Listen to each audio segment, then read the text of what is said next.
Nous avons abordé toutes les thématiques autour des violences faites aux femmes, les lois, le manque de prise en charge, etc. Il nous semblait aussi important que dans ces violences soient aussi abordées les violences sociales, puisque quand on n'a pas de moyens, on ne peut pas partir de chez soi, on n'a pas d'argent, on n'a rien.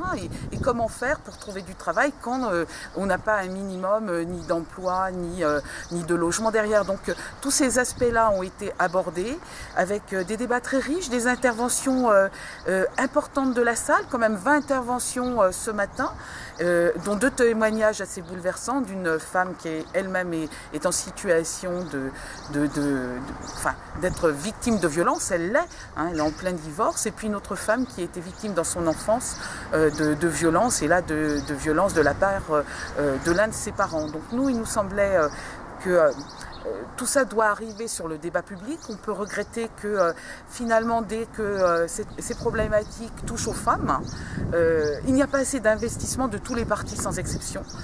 Vous l'avez vu ce matin, la salle, il y avait une assistance qui aurait pu être plus nombreuse, mais qui pour nous était satisfaisante. Ceci dit, une assemblée majoritairement de femmes, comme si tous les problèmes tenant lieu à la situation des femmes dans notre société ne devaient se résoudre que par les femmes elles-mêmes. Ce qui n'est pas le cas. Une société composée d'hommes et de femmes, chacun doit se saisir en tant que citoyen et citoyenne de la situation des autres.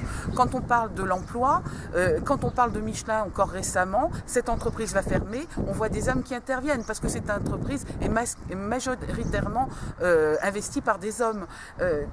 Quand la situation des femmes ne va pas dans notre situation, c'est une situation de domination. Les femmes doivent le dénoncer, doivent être de nouveau citoyennes. Mais comment être citoyenne si l'autre partie de la population, donc des hommes, n'est pas à nos côtés pour combattre cette domination-là? Et donc là, je tire la sonnette d'alarme et une nouvelle fois, je le dis, cette situation-là doit être intégrée dans la loi, dans nos mentalités. Nous devons changer, il doit y avoir une éducation, il doit y avoir pas que de la prévention ou à la fin des condamnations.